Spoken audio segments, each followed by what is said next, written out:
Bueno, gracias Felipe, gracias a todos, a todas por venir hoy.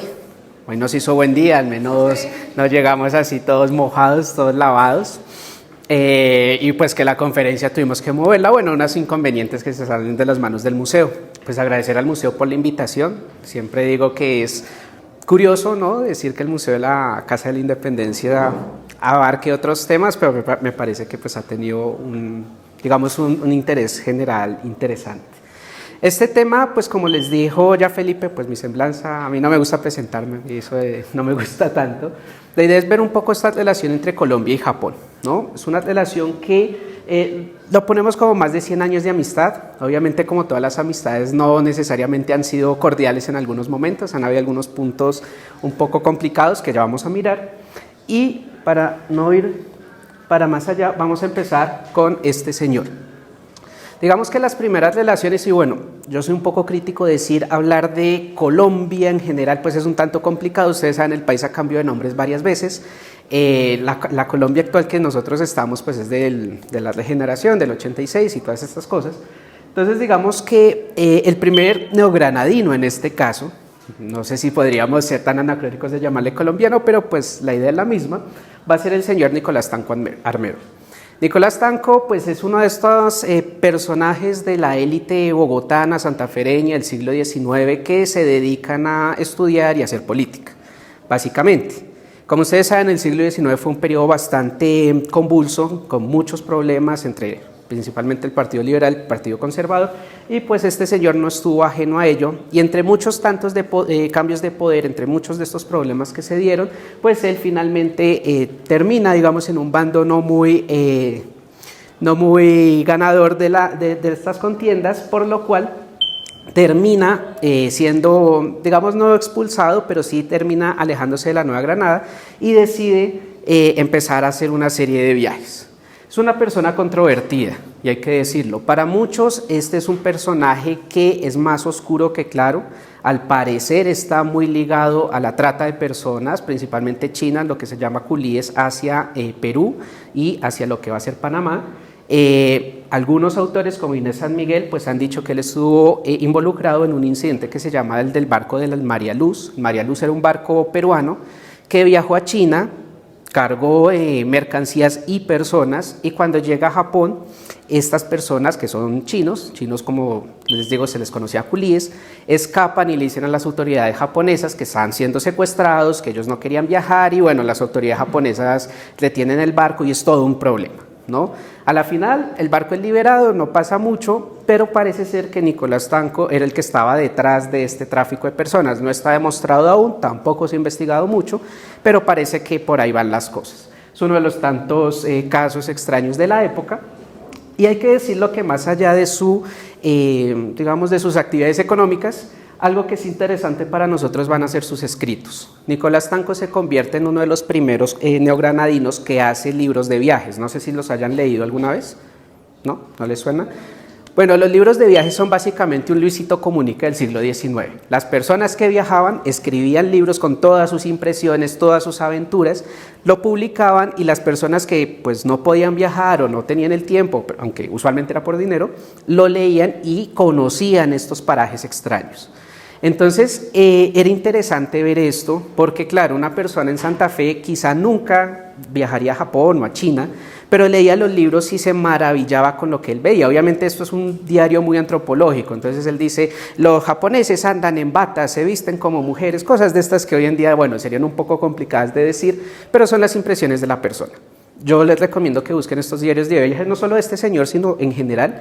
Son estos viajes que distan de nuestro concepto de viaje. Nosotros usualmente nos subimos a un avión, nos quedamos durmiendo, viendo películas, 10 horas ya estamos en Europa, otras 10 horas ya estamos en Asia.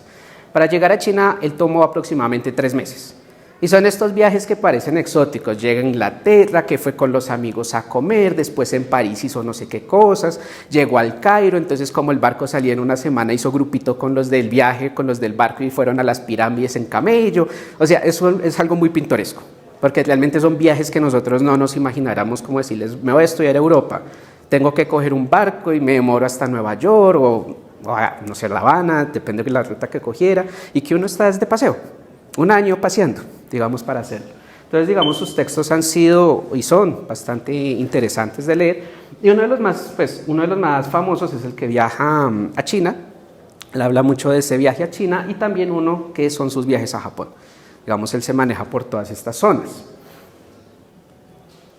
Uno de los casos, dejando a Nicolás Tanco, que es como el primer caso icónico y pues un caso bastante exótico, es esto. No sé si ustedes reconozcan esto, dónde podría ser.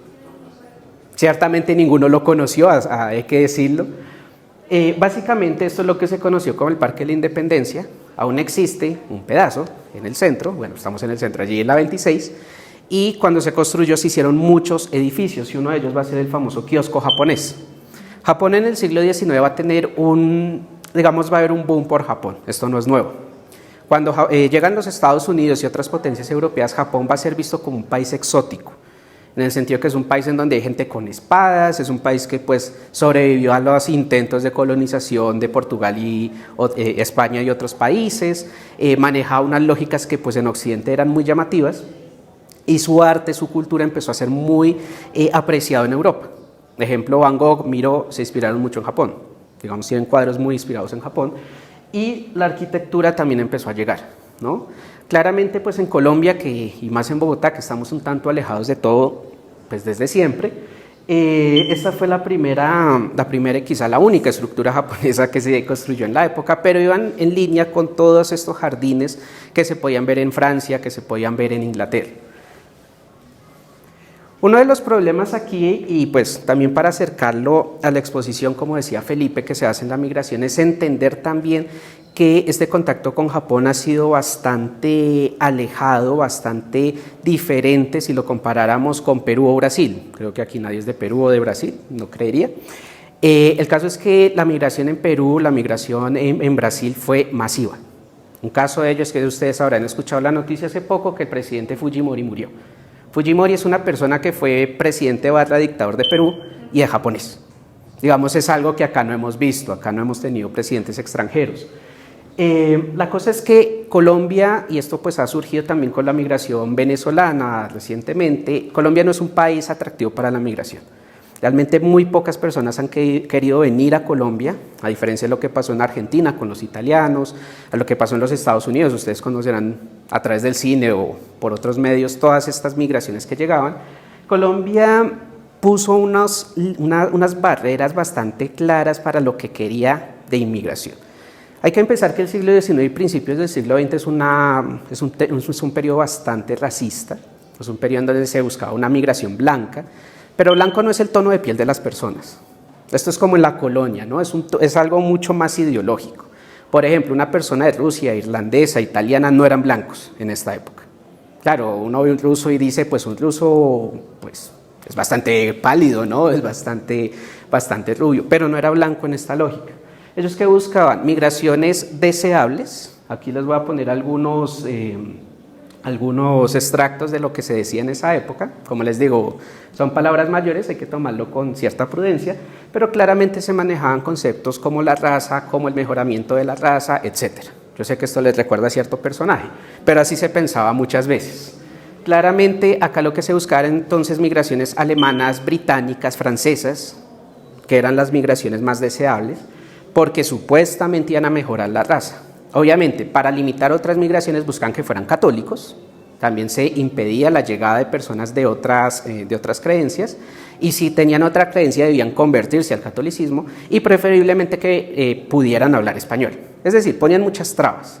Claramente no esperaban que llegaran españoles, no era lo más ideal, pero pues esto hizo que no fuera muy común ver personas de estas nacionalidades por aquí. Claramente llegan algunos migrantes alemanes, que quizá Leo Sifrikov, el más famoso, ustedes lo conocerán todos los viernes, cuando le compraban cerveza a Bavaria, él funda Bavaria, pero en general las personas que migran no son de estos países que estaban económicamente estables, es decir, uno no migra si está bien en su casa. Es como una condición. ¿Quiénes van a migrar? Europeos del este, irlandeses, italianos, personas de China, personas de partes de Japón, etc. Por eso, si ustedes se preguntan por qué tanto italiano en Argentina, porque eran las migraciones que había, no la cuestión de los irlandeses si ven el Padrino o estas cuestiones en Nueva York. Son las naciones que viajaban mucho, mientras que pues de Francia, a Inglaterra no era tan común. Y si viajaban era porque iban en un proyecto colonial, porque los destinaban a la India, pero no era porque quisieran hacer empresa en otros lados. Hay varias leyes entonces que van limitando esto. Y algo que se va a ver es que ciertamente la migración, sobre todo en los Estados Unidos, de personas provenientes de Asia, va a ser un tanto grande, ¿no? Va a ser masiva en cierta forma, y van a empezar a ver limitantes desde los Estados Unidos que van a ser replicados por otros países de América Latina también para que estas personas no lleguen. Hay que decir que nosotros tenemos un concepto de los países asiáticos totalmente diferente a la de la época. Si yo les digo qué piensan de un japonés, ustedes pensarán muchas cosas, ¿no? Godzilla, cosas con máquinas, todo es tecnológico, todo es chévere, me dirán cuál es su anime favorito. Si les digo Corea, incluso si dicen China, no, es que China he visto las imágenes de, no sé, de Guangzhou y tienen trenes elevados y están haciendo el metro. Pero este es un concepto muy moderno, de los últimos 20, 30 años. Si nos vamos a esta época, el concepto era gente, bueno, por ahí creo que acá los pongo, ahí pueden ver todas las características que ellos les dan a estas personas y no son muy agradables, ¿no? Los pintan como personas usureras, personas hipócritas, personas que, como les digo, palabras que son un poco mayores, ¿no? Que van a contaminar la raza, que si se mezclan y bueno, todas estas cuestiones que claramente ya en los 50 se acabaron. Pues, sociológicamente hablando, pero se manejaba mucho, ¿no? Y que personajes que trabajaban en el Ministerio de Relaciones Exteriores y demás también estaban en línea con estas ideas, es decir, se les ponían todas las trabas posibles. Puedes viajar, pero hay que sacar visa, pero hay que sacar un montón de cosas que no te lo van a facilitar, ¿no? Que son como esta burocracia para impedir que las personas lleguen. Digamos el caso de Jorge Vélez, que fue ministro de Relaciones Exteriores, es muy, muy chistoso, porque el señor dio una entrevista disfrazado de japonés, se puso un kimono y se sentó a hablar de Japón y todo lo que dijo de los japoneses era malo. Entonces es extraño, es como si yo me pusiera un traje de, no sé, de boyacense y dijera, es que la arepa boyacense es fea, es que y uno, pero no entiendo, ¿los admira o cuál es su problema? Digamos, son estas lógicas que uno no logra entender de estas personas, pero así se manejaba en todo este periodo. Digamos que la inmigración japonesa pues es un proyecto que empieza a surgir desde Japón, no es un proyecto impulsado por ningún país occidental, sino que es desde Japón porque empezaron a ver que tenían mucha población y mucha población pobre. Digamos que Japón es un país que está en una transición industrial bastante acelerada, se ha de decir, pero tenían muchas personas que no podían ingresar a este sistema económico y lo que buscaban era liberar, digamos, un poco territorios y espacios para poder impulsar la industria. Y la mejor forma era llevar gente al extranjero, llevar gente que cultivara en otras partes. Es decir, como viva el sueño americano en el sentido del continente y váyase bien lejos. El gobierno no quería esto. Digamos que hay muchas ideas y uno de los casos más llamativos es que claramente Colombia nunca va a ser un país central en esta migración, como les he dicho. Los japoneses no sabían muy bien dónde quedaba Colombia, a los japoneses no les interesaba mucho venir a Colombia, y algo que se va a manejar en este periodo es que migraba un grupo de japoneses, mandaba correspondencia y decía, Brasil, sobre todo Sao Paulo, es muy chévere, es muy lindo, y eso impulsaba que vinieran más familiares. Los procesos migratorios tradicionales, ¿no? Una avanzadilla que después impulsa que lleguen más personas de su comunidad o de su propia familia a acompañarlo. En Colombia pues no pasaba mucho y ciertamente Colombia pues tenía una posición complicada dado que pues ustedes conocen, en 1903 pues Panamá pasaba a ser parte de Estados Unidos en cierta forma, sobre todo la zona del canal. El canal pues era una zona sensible y lo último que quería Estados Unidos era que llegaran grupos de personas que ellos no pudieran controlar. Y cuando se pensó, por ejemplo, cuando este señor Toraye Irie dice, no, en el Darién podemos asentar a los japoneses, pues a Estados Unidos no les gustó mucho la idea.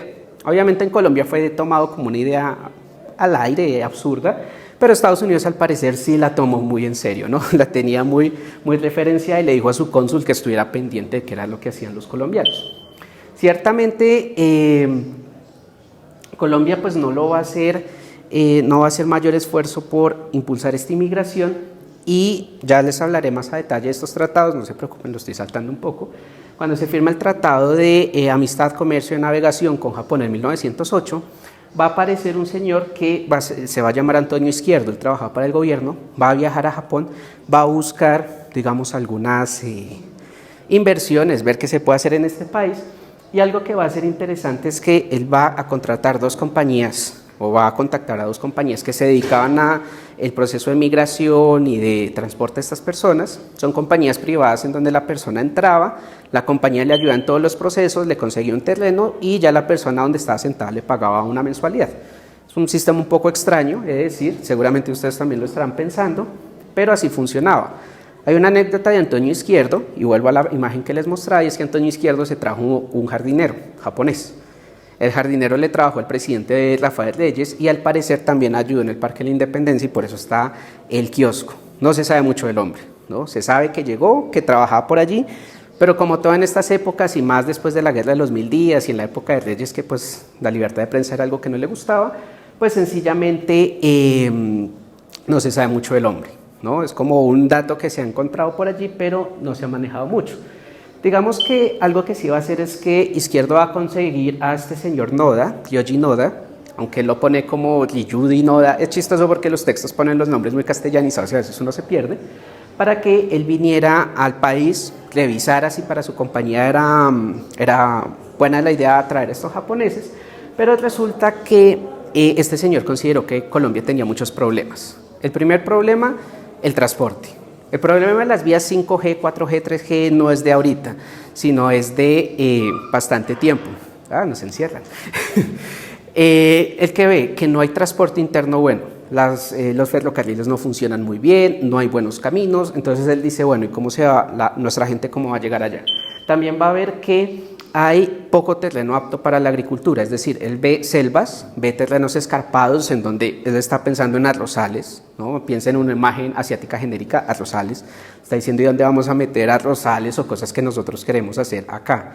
En los farallones de Cali, bueno, no sé, no lo entendía mucho. Y algo que también va a ver es que no hay rutas marítimas directas. Hoy en día ni siquiera hay rutas aéreas directas. Es decir, más de 100 años después también ir a Japón toca hacer un par de escalas.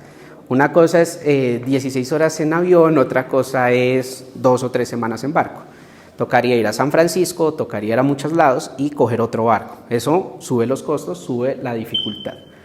Hay que decir que si bien Noda pues va a mandar un informe negativo, Rafael Reyes sí va a decir que en algún punto sería buena la idea de traer esta migración, pero pues ustedes saben, Rafael Reyes tiene varios problemas, no sé si lo conozcan. Bueno, es el presidente después de la Guerra de los 1000 días, él termina siendo casi dictador, ya para 1908 hace una serie de leyes prohibiendo libertad de prensa, de asociación, etcétera, y ya para el 9 él pues termina en el exilio porque pues lo quieren tumbar. Digamos que es una de estos protagonistas de principio de siglo. Entonces él claramente desaparece y pues personas como Izquierdo, que eran del gobierno anterior, deciden seguir su vida en otras cosas y pues estos proyectos quedan totalmente paralizados. Rafael Reyes es curioso porque va a volver unos 10 años después, antes de morir, él llega un añito antes de que muera, a Colombia y manda algunas cartas para incentivar su proyecto, pero pues la vida no le da para mucho. Él, si no estoy mal, me corregirán, muere en el 21, entonces no le da para hacer más cosas. Finalmente, en la década de los 20, como mencionaba Felipe y como está en la exposición, pues van a llegar las primeras familias japonesas. Aquí nosotros pensamos que puede ser mucha gente, pero estamos contando personas, por menos de 100 personas vinieron en total. Son algunas familias, muy poquitos. Como les digo, destinos apetecidos, Perú, Brasil. Colombia, pues por si usted quiere. Digamos que algo que va a ser interesante y va a ser central va a ser este señor, el señor Takeshima, Tsuyo Takeshima, pues se cree que él, al haber sido una persona que tradujo gran parte de la obra María, ¿ustedes conocen María? El billete de 50.000 antiguo, digamos que es la obra de Jorge Isaacs más famosa que se lleva acá en el Valle del Cauca, se cree que fue por eso, ¿no? Que pensaba que María lo había inspirado, hay todo un mito alrededor de María y bueno, digamos que se cree que fue gracias a María, no es claro si fue a través de María, pero es la leyenda, y él decide pues impulsar la migración a Colombia. Digamos que él compró unos terrenos, lamentablemente no son los mejores, es lo que había, logra comprar algunas hectáreas de terreno y finalmente logra convencer a 5 familias para que vengan. ¿Qué les digo? No son más de 30, 40 personas las que van a llegar en este primer contingente. Van a ser en total 3 grupos, 3 migraciones, una en el 26, en el 30 y otra ya más adelante en el 34. Estos grupos van a tener sus roces, hay que decirlo, y aquí les tengo una imagen. Y digamos que pues son personas, como les digo, buscando una mejor vida. Hay que decirlo, no todos eran personas de campo, algunos venían de zonas urbanas, digamos una clase media baja, y pues llegaban a estos campos. Ustedes conocerán el Valle del Cauca, es calientico, tiene bastante fauna complicada, ¿no? Entonces claramente ellos van a sufrir bastante con el clima, les va a dar sarampión, les va a dar malaria, los van a picar los bichos. Lo que a todos nos pasa también de vacaciones, o sea, imagínense en ese mosquero, a ellos también les va a pasar porque no deja de ser tropical, pero van a empezar a asentarse en esta zona. Digamos que ellos van a crear una colonia que se va a conocer como el Jagual. El Jagual es porque era el terreno, era la hacienda, como se conocía, la que compra este señor Takeshima, que aproximadamente contaba con 128 hectáreas de terreno. A ellos se les daba una pequeña parcela y terrenos comunitarios para funcionar. La lógica de esta colonia agrícola no distaba mucho de las grandes haciendas de la época. Eran trabajadores dentro de un terreno de la compañía, trabajaban prácticamente para la compañía, aunque les daban un salario, tenían que comprar todos los objetos, todos los víveres para la misma compañía. Esto fue común en las haciendas azucareras, fue común en las minas, etc. Incluso varias de estas tuvieron monedas especiales acuñadas para comprar dentro de la misma zona. Entonces el contacto de estos japoneses con los pobladores fue mínimo. Básicamente había una tienda de la compañía y uno iba con su bonito, una especie de Sodexo, lo que sea, necesito tal cosa y la compañía le daba. Obviamente unos precios inflados y esto tiene unos problemas que más adelante ellos se fueron dando cuenta. Takeshima, digamos que veló por esta colonia. Años después va a lograr vender su terreno, él se va a ir del país y va a conseguir otras tierras, llegando a más de 200 hectáreas esta colonia, pero con un gran problema. Ellos llegaban pensando sembrar arroz, les va absolutamente mal, y terminan sembrando unos frijoles japoneses y maíz. Resulta que les va más o menos bien, pero es una tierra que es un poco árida, no tiene los nutrientes suficientes, entonces digamos la cosecha no era tan abundante y siempre tuvieron estos problemas. Digamos que las tierras más aptas para la agricultura, que eran contiguas a esta colonia, estaban pues ocupadas y no las querían vender. Claramente pues por algún motivo las tierras que consiguió Takeshima eran como tan fáciles de conseguir en su momento. Algo que pues también va a generar es que al no tener contacto con la población también va a sentir cierto rechazo con ellos, los va a ver diferentes, los va a ver extraños, y esto va a durar casi que hasta mitad de siglo, ¿no? Va a ser literalmente como un grupo totalmente aislado. Es interesante ver que incluso en los relatos ellos se convirtieron al catolicismo, muchos empezaron a adoptar nombres como, no sé, María y apellido japonés, una cosa extraña, pero ellos seguían sintiéndose japoneses, muchos de ellos.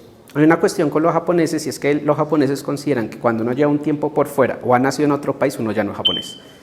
Pues si yo puedo tener pasaporte, puedo tener papás, pero si yo me eduqué fue en el colegio allí en la esquina, usted es colombiano. Usted no se educó en Japón y han habido muchos choques, sobre todo esto se conoce como los dike, los sanke, o sea, segunda, tercera generaciones que vuelven a Japón y por ejemplo los que vienen de Brasil son vistos como brasileños. Pueden parecer japoneses, tener el pasaporte, tener el documento de identidad, pero ¿dónde estudiaste? No, en la preparatoria tal de Sao Paulo. Tú eres brasileño. O sea, así lo ven la lógica japonesa, es como tú no estás dentro de nuestro sistema. Esta es una de las tantas imágenes, creo que la usó el museo también para la publicidad, que fue cuando el tercer grupo trajo tractores, que es lo interesante, quizá para nosotros es curioso, pero no habían muchos tractores en Colombia. Digamos que esto también fue un evento bastante llamativo ver este tipo de máquinas. Es más, si ustedes les preguntan si ven tractores comúnmente en el campo, no es tan común.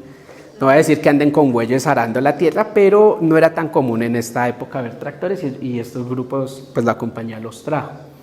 Digamos que empiezan ellos poco a poco a acercarse a a la comunidad, hasta que pues llega un último grupo en el 35 de 10 familias. Digamos que ya en el 35 varias familias del primer y el segundo grupo empezaron a buscar otras opciones. El contrato con la compañía decía que uno debía permanecer 5 o 6 años con ellos y ya después uno era pues libre de decidir si seguía en la colonia o tomaba caminos aparte y buscaba qué hacer con su vida. Varios intentaron buscar terrenos, varios intentaron trabajar para otras personas, no les fue tan bien, pero poco a poco empezaron a alejarse de esta colonia. Digamos que un caso interesante acá del tercer grupo es que el tercer grupo llegó de una forma diferente. A ellos les cobraron todo, pero como estas familias no tenían dinero, les hicieron un préstamo a muchos años para que pudieran pagar su tiquete del barco, para que pudieran armar su casa, para que pudieran comprar los primeros elementos para cultivar. Pero pues ustedes sabrán que desde el 39 Japón estaba ocupado, bueno, desde el 35 y ya en el 41 Japón estaba ocupado en otras cosas. Dejan de pedir o pues ya dejan de pagar. Pero algo que va a ser interesante es que la comunidad en el 61 manda al jefe de la comunidad hasta Japón a pagar los últimos pesos que debían los últimos yenes que debían de la deuda. Es algo curioso, ellos no querían quedar con esa deuda. Claramente, pues ellos ya desde el 40 empiezan a abandonar estos terrenos, incluso la compañía da por finalizado el proyecto y se empieza a parcelar y a vender pues toda esta tierra para otros usos. Es decir, el jaguar ya no existe. No sé si ustedes conocen este hotel, bueno, ya no existe, pero sí les suena este hotel. Este es el famoso Hotel Sabaneta, es un hotel que queda por la entrada de Las Palmas en Fusagasugá y que fue utilizado en el 44 para albergar a todos aquellos ciudadanos que eran considerados por Estados Unidos y en ese tiempo por Colombia como posibles enemigos de Estado, que eran los alemanes y los japoneses. Aquí se convirtió en una especie de campo de concentración, cárcel, campo de concentración, donde pues fueron arrestados todas las personas de esta nacionalidad porque Colombia pues entraba en el grupo de los países aliados y se consideraban a estas naciones enemigas. Hay que decir que las personas entraron a este hotel fue muchas veces persecuciones económicas, muchos alemanes, muchos japoneses quebraron, la idea era poder robarles sus negocios, poder quitarlos del camino. Muchos terminaron aquí, muchos quedaron en la ruina y muchos se fueron.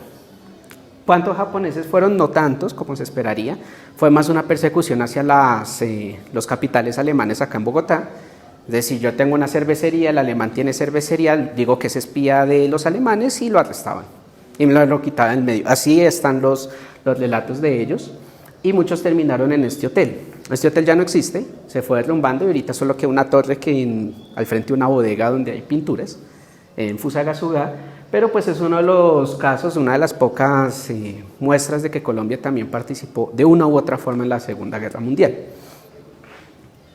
Finalmente, pues este es un cuadro que podemos ver donde podemos analizar, digamos, algunos datos que les digo. Claramente vamos a tener algunas primeras migraciones ya desde el siglo XIX. Como yo les digo, fíjense los números en Japón, estamos hablando de cientos de miles de personas. Si tienen la posibilidad de ir a Sao Paulo, existe el barrio Liberdade o Libertad y es muy japonés. Lámpara japonesa, la población usualmente japonesa, es bastante curioso verlo. En medio de Brasil. También vamos a tener la de Perú. Obviamente es una migración también bastante alta, como les digo, ya el simple hecho de que existiera Fujimori allá como presidente dice mucho. Está la hija, no sé si les suene, Keiko Fujimori, que es la lideresa del grupo de derecha del Perú, y bueno, estaban en campaña contra Ollanta Humala en su momento. Ellos siguen, tienen unas asociaciones bastante fuertes y lo que les digo, lo que eran 33.000, lo que eran 200.000, van a ir creciendo y pues hoy en día se pueden contar incluso en más de 1 millón, ciertamente. Claramente hay otros países, ¿no?, que tampoco tienen mucha migración, pero superan a Colombia, como Bolivia. Bolivia tenía una relación curiosa con Japón, incluso en la música andina han habido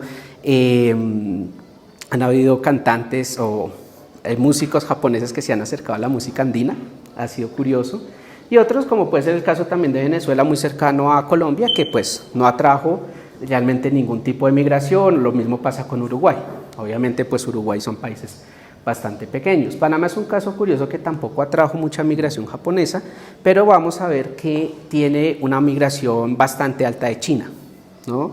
Ellos tienen barrio chino en Ciudad de Panamá y esto se debe a que los Estados Unidos trajeron mucha población china para construir el canal de Panamá. Entonces digamos que hay un grupo bastante amplio allí. Y ahora entra, digamos que hay que retroceder un poco pues para separar los temas, otro tema y son las relaciones diplomáticas. Esto parece muy charla de la Cancillería, claramente, sí, de estos que son tratados y cosas, pero nos muestra un poco cuál ha sido el estado de las cosas sobre estas dos naciones. Como les decía, en 1908, el 25 de mayo, se firma este tratado que sí, el nombre es rimbombante porque ustedes me dirán, pero ¿por qué amistad, comercio, navegación? Así los llamaban ellos. El cual buscaba pues establecer contactos comerciales y diplomáticos entre los dos países. Estas relaciones y algo que ha tenido Colombia toda la vida es que no le interesa relacionarse con nadie y si el interés no viene de fuera, Colombia rara vez tiene interés en hacerlo por su cuenta. Es decir, la mayoría de embajadas y consulados que ustedes ven es porque ese país ha decidido llegar. No porque Colombia haya hecho gira internacional para abrir, no sé, embajadas en Nepal o qué sé yo, en Mongolia, eso no les interesa mucho, sino son estos países que llegan. Algo que sucede acá es que pues, los tiempos son bastante largos en todo, ¿no? Nosotros estamos acostumbrados a la inmediatez, pero aquí, por ejemplo, el primer cónsul se nombra hasta 1918, casi 10 años después, y claramente se va a traer lo mismo de Japón, pero con muchos años de diferencia. Algo que va a ser interesante aquí es que para los años 30, este mismo ministro empieza a mirar la balanza comercial.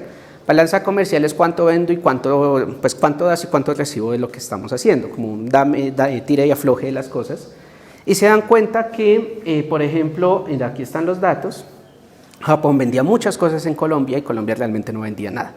Entonces, claro, se sienten un poco molestos, consideran que estos tratados Japón los hacía era porque a Japón le convenía, cosa que es verdad, y que Japón no estaba ganando realmente nada. Por ejemplo, de 9 millones de pesos a solo 27,000 pesos, pues digamos la diferencia es bastante. Obviamente en esta época 1,000 pesos era mucho dinero, pero sigue siendo un desbalance bastante grande, por lo cual va a renunciar a este tratado en 1908 en el 34 y lo va a dejar en un estado de statu quo como para mirar qué pasa, pero ciertamente aquí va a suceder algo. En el 35 Japón va a empezar una guerra con China y no va a haber más interacciones realmente con esto. Ya para el 35-36 la balanza comercial baja casi que a cero. Es decir, dejan de llegar productos japoneses, Colombia deja de exportar cosas y finalmente se acaba eso. Se ajustó, qué chévere. Digamos que se va a inaugurar una legación japonesa en el 34 que va a estar activa hasta el 41 aproximadamente. Esta es una copia del Tratado de Amistad y Navegación que sí se hace con Japón. Es curioso ver, por ejemplo, también que estos documentos se hacían en español y en japonés y a veces los dos textos no compaginan entre sí, ¿no? Hay artículos que cambian sustancialmente de lo que se dice. Era común en la época. Es decir, no tenemos estos traductores automáticos que nos van diciendo, sino que a veces uno si lee uno y otro, a veces cambian las cosas. Y era común en varios países hacer esto. Digamos que pues Japón sí buscó ese acercamiento, pero como les digo, con la guerra con China, los crecientes roces con Estados Unidos y otros países, finalmente pues no va a suceder nada. Y cuando en 1941, en diciembre, se ataca Pearl Harbor, y pues ustedes conocerán, Japón pues les está declarando la guerra a Estados Unidos le declara la guerra y Alemania le sigue, Colombia rompe todo lazo diplomático con las potencias del eje, Italia, Alemania y Japón, y pues quedamos en un estado como un tanto de país neutral, pero sin relaciones diplomáticas. Japón pasa por todas las cosas que todos sabemos. Todos vieron la tumba de las luciérnagas y demás. Creo que no vamos a ponernos a hablar de historia japonesa en el 45. Ya para finales de los 50, Japón es otro Japón. Es un Japón que se ha ido modernizando, es un Japón que ha ido pensando en el futuro. Para que nos hagamos una idea, Japón pasó de la destrucción total en el 45 a tener el primer tren de alta velocidad en el 64. Ustedes conocen el tren bala. Cumplió hace ya 70 años. Ya es un tren viejito. Es un tren que ya lleva muchos años y pues lo están celebrando ahorita en octubre. Japón, digamos, se transforma en ese Japón que nosotros empezamos a conocer. Algunos se acordarán que empiezan a llegar los televisores japoneses, las radios japonesas, no sé si habrán ido a donde los abuelos o en casa tengan de estas que eran las Sanyo viejitas o estos televisores Toshiba con paticas. Empieza a llegar la televisión, ¿no? Los programas, llega a Colombia la televisión y llegan los programas japoneses. So, me acuerdo en mi época de Andrés López en Pelota de Letras hablando que hablaba de Mazinger Z y no sé qué más cosas y que Teletigre. Bueno, todos estos programas, sin ir más lejos, el de los cuentos de los hermanos Grimm, que todavía lo transmiten los sábados y los domingos, después de la misa creo que lo pasan, todavía está. Entonces digamos ese es el Japón que empieza a acercarse también a Colombia. Japón dice, bueno, ya el pasado quedó en el pasado, hay que seguir adelante. Y en el 57 dice, queremos tener relaciones diplomáticas con Colombia, se acerca a Colombia y el gobierno colombiano acepta, ¿no? En el 54, perdón. Ya en el 57 se inauguran las embajadas, una en Tokio y otra en Bogotá, que son las que están actualmente. Digamos que entonces está ese periodo de que no es tan amistoso, ¿no? Pero que pues se ha ido recuperando esa amistad. Claramente se han logrado algunos acuerdos comerciales. Japón es un mercado bastante interesante para algunos exportadores colombianos. No todo ha salido bien. Por ejemplo, el famoso TLC entre Colombia y Japón se hablaba desde 2011, jamás se concreta. Esa época hace como 15 años que solo hablaban de TLCs, hoy en día ya nadie habla de esto, no ha salido bien. Y lo que va a hacer Japón-Colombia, también el de Turquía-Colombia, nunca se va a concretar. Finalmente eso nunca va a suceder. Pero se han acordado otros acuerdos, por ejemplo, de tipo tributario, ¿no? Lo de la doble tributación, etcétera. Y ciertamente hay mucho interés en Japón por algunos productos que quizá para nosotros los intuimos, pero pues son comunes. Por ejemplo, las flores. Para nosotros, digamos, ver un ramillete de flores es lindo, pero no nos representa nada costoso conseguirlo. Vamos aquí por la séptima y conseguimos florecitas bonitas. En Japón, darle un ramillete de flores a alguien es que uno se gastó 1 o 2 millones de pesos nuestro para que se hagan la idea de un ramillete. Está el café y están las frutas. Es decir, si a ustedes les doy un mango, pues ustedes dirán, ay, qué chévere, me gusta el mango, pero no lo van a ver como un regalo suntuoso.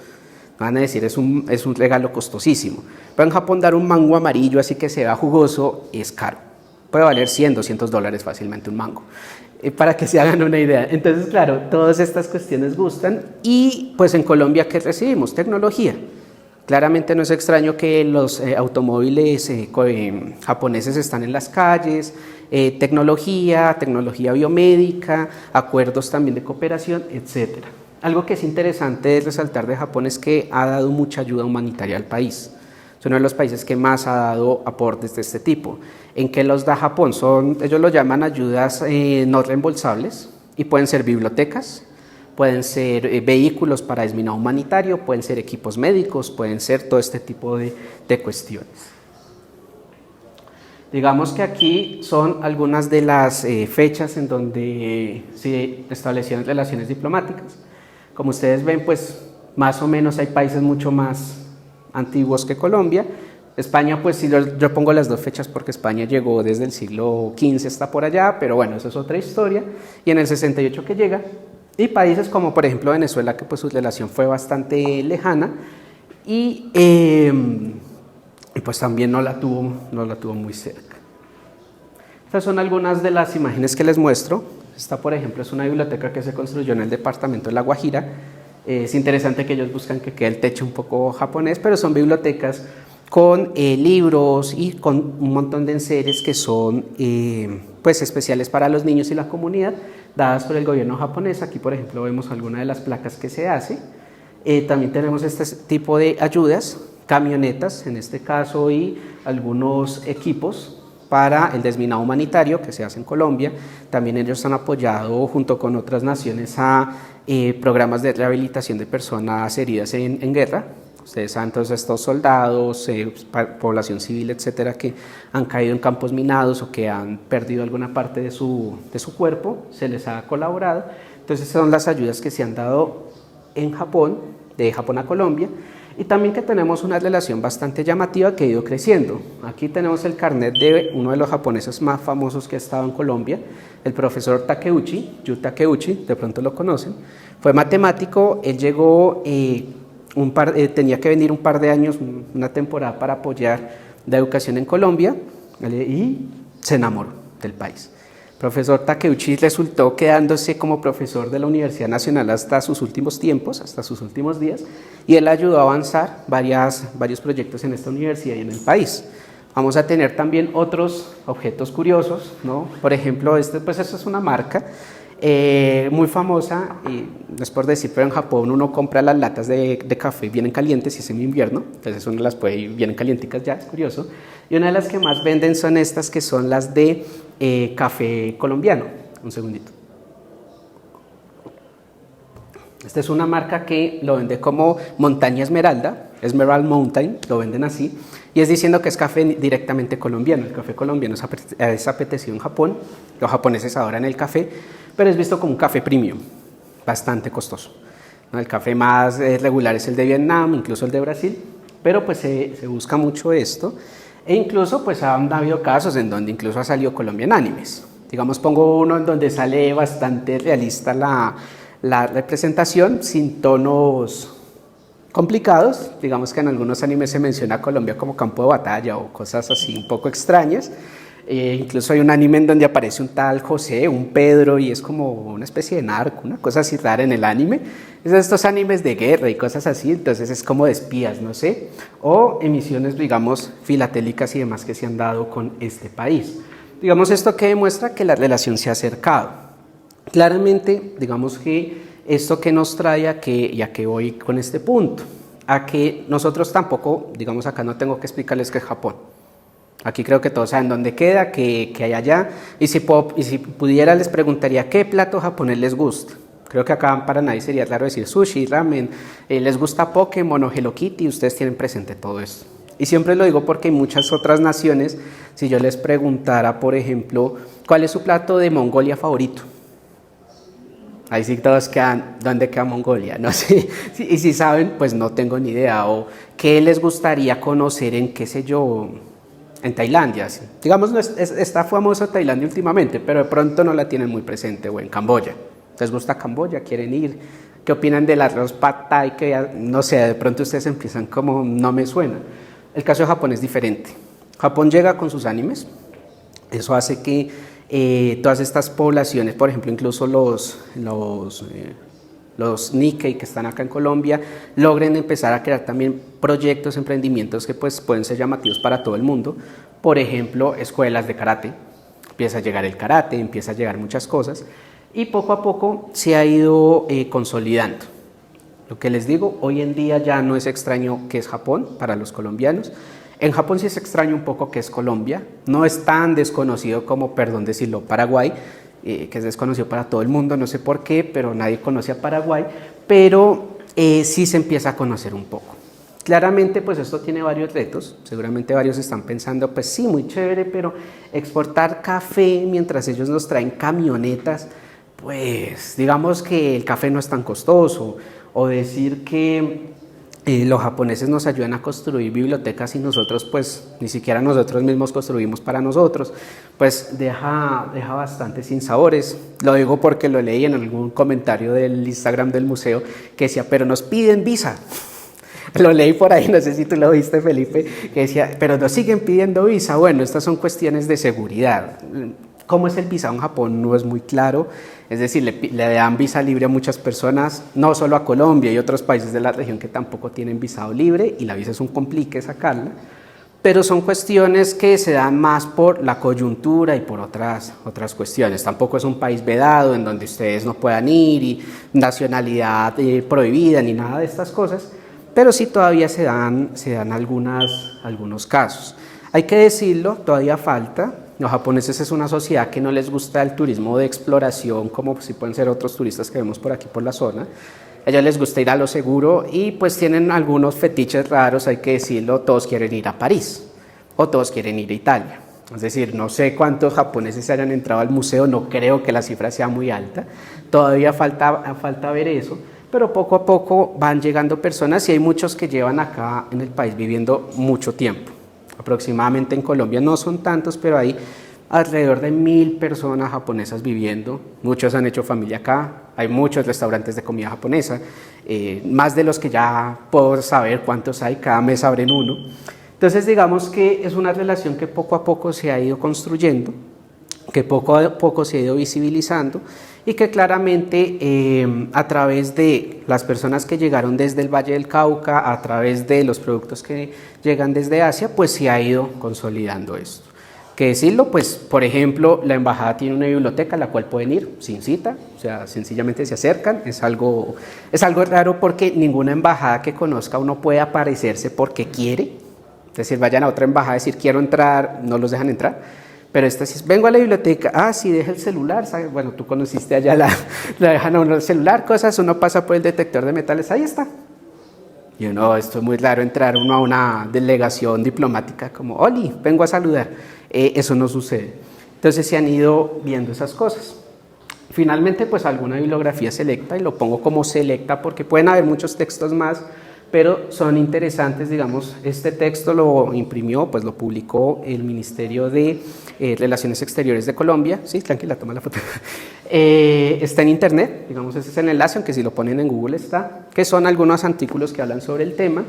Este texto, que se los recomiendo, que es el de Inés San Miguel, es una investigadora que es pionera en acercarse a las comunidades migrantes de Japón en Colombia, su tesis doctoral, y bueno, esta es la versión que sacó el Fondo de Cultura Económica en español, se consigue, lo acabamos de ver en el Fondo de Cultura, ahí está, está en la Luis Ángel Arango, si también lo quieren leer, y está, digamos, la obra de Nicolás Tanco Armero, lo que les digo son de viajes, hay dos versiones, digamos, acá pongo una que es el escáner que tiene la Biblioteca Nacional de Colombia, de la obra original, pero también ellos editaron año 2017-18, si se me un año más, un año menos, que son sus obras reeditadas con prólogo y todo, y que también están en el catálogo de la biblioteca, y lo pueden leer totalmente gratis.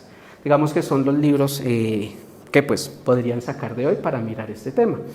Quedan muchas cosas por fuera, claramente pues no se ha trabajado mucho desde la historia y menos desde este lado del mundo esas relaciones con estos países por diversos motivos políticos, económicos, de interés, pero poco a poco vamos mirando esto y digamos que también es una invitación, me tomo la palabra ahí con el permiso de Felipe para que si no han visto la exposición la miren, para entender también esas Colombias que son diferentes, ¿no? O esas Colombias que nosotros sabemos que existen pero a veces las pasamos por alto, ¿no? La Colombia de las personas que han llegado a Colombia y no digamos a ser patria, pero sí han contribuido bastante al país.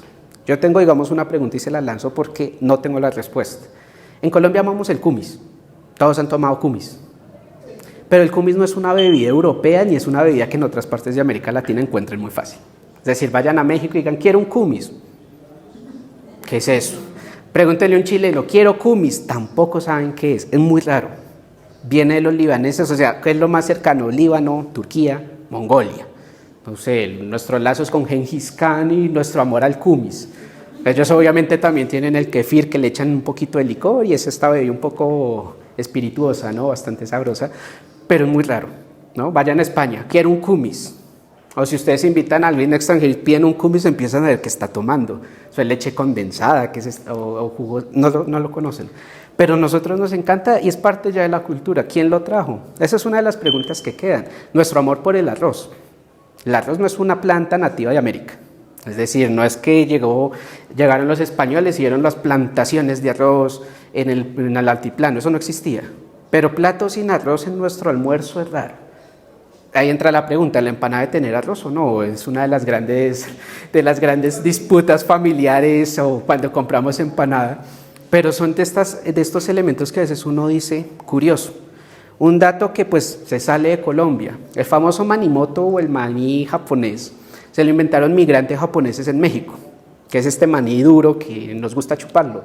Ellos se lo inventan, no lo patentan, se lo roban las empresas que hacen paquetes, así fue. Pero es otra de las cosas que nos ha llegado, quien no ha comido un manimoto. Pero sí, en Japón no existe el manimoto. Si ustedes van a buscar maní con una corteza dura, no lo van a encontrar, o en estas tiendas raras que de pronto traen cosas importadas. Entonces son cositas que hemos ido mirando y que nos van acercando, pero que a veces nosotros no hemos investigado, que a veces lo dejamos como por ahí, y cuando nos damos cuenta no es tan extraño ver personas de otras partes. Estamos de pronto muy conscientes de que sí, en España venden harina de arepas, pero ¿por qué venden harina de arepas? Porque hay un montón de colombianos y venezolanos buscando harina de arepas. No sé si viste, Felipe, allá venden en España y no consigue harina de arepas de todas las marcas. Es por lo mismo, ¿no? Entonces empezamos nosotros también a ver que nuestra cultura es mucho más rica de lo que incluso vemos, que Cada generación va trayendo también sus propias migraciones, sus propias personas que van aportando al país y que pues yo sí digo pues es interesante hacer este tipo de reflexiones, ¿no? Que el museo y estos espacios se presten para que nosotros lo pensemos. Quizá no vamos a tener la respuesta de cuál fue el fulano que trajo el cumis y por qué desde el 48 lo hace Alpina o otras marcas, pero sí nos queda la duda, ¿y por qué comemos cumis? ¿Por qué el arroz? O sea, ¿alguna vez se han preguntado por qué le echamos arroz a todo? O sea, ¿por qué uno dice almuerzo? Arroz, carne y papa. Pues sí, la papa es americana, eso sí no hay duda, pero el arroz, ¿por qué hay arroz? Es como si ustedes dijeran, no, vamos a comer algo, pues sushi. Dijéramos que el sushi es colombiano, alguna cosa rara. Sería como, bueno, alguien lo debió impulsar. Entonces, nada, creo que voy a tiempo, sí. Sí. Entonces, no sé si tengan preguntas, así como tener espacio para preguntas, comentarios, quejas, dudas.